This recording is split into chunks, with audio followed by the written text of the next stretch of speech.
Hi friends, India എങ്ങനെയാണ് ലോകത്തിലെ ഒന്നാമത്തെ പാൽ ഉൽപ്പാദക രാജ്യമായതെന്ന് അറിയാമോ? അതിന് പിന്നിൽ ഒരാളും ഒരു വലിയ വിപ്ലവവുമുണ്ട്. വിദേശത്ത് നിന്ന് പഠനം കഴിഞ്ഞ് ഗുജറാത്തിലെ ആനന്ദ് എന്ന ഗ്രാമത്തിലെത്തിയ അദ്ദേഹം കണ്ടത് ഇടനിലക്കാരാൽ ചൂഷണം ചെയ്യപ്പെടുന്ന പാവം ക്ഷീരകർഷകരെയാണ്. അവിടെ അദ്ദേഹം കർഷകരെ സംഘടിപ്പിച്ച് അമുൽ എന്ന സഹകരണ പ്രസ്ഥാനത്തിന് തുടക്കമിട്ടു. പലരും അസാധ്യം എന്ന് കരുതിയ എരുമപ്പാലിൽ നിന്നുള്ള പാൽപ്പൊടി നിർമ്മാണം അദ്ദേഹം വിജയിപ്പിച്ചു. അങ്ങനെ ലോകത്ത് ആദ്യമായി എരുമപ്പാലിൽ നിന്നും മിൽക്ക് പൗഡർ നിർമ്മിച്ച രാജ്യമായി മാറി ഇന്ത്യ. ഇതോടെയാണ് ഓപ്പറേഷൻ ഫ്ലഡ് അഥവാ വൈറ്റ് റെവല്യൂഷൻ ജനിക്കുന്നത്. പാലിന് ക്ഷാമമുണ്ടായിരുന്ന ഒരു രാജ്യത്തെ വെറും 30 വർഷം കൊണ്ട് ലോകത്തിന്റെ നെറുകയിൽ അദ്ദേഹം എത്തിച്ചു.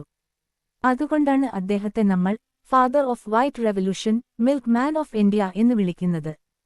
സ്വന്തം ലാഭത്തേക്കാൾ മറ്റുള്ളവരുടെ വളർച്ചയ്ക്ക് വേണ്ടി പ്രവർത്തിച്ചാൽ നമുക്കും ചരിത്രം സൃഷ്ടിക്കാം എന്ന് അദ്ദേഹം തെളിയിച്ചു. ആരാണ് ആ വ്യക്തി എന്ന് കമന്റ് ചെയ്യൂ. ഇതുപോലെയുള്ള ഷോർട്ട് സ്റ്റോറികൾക്കായി മറക്കാതെ ഫോളോ ചെയ്യൂ.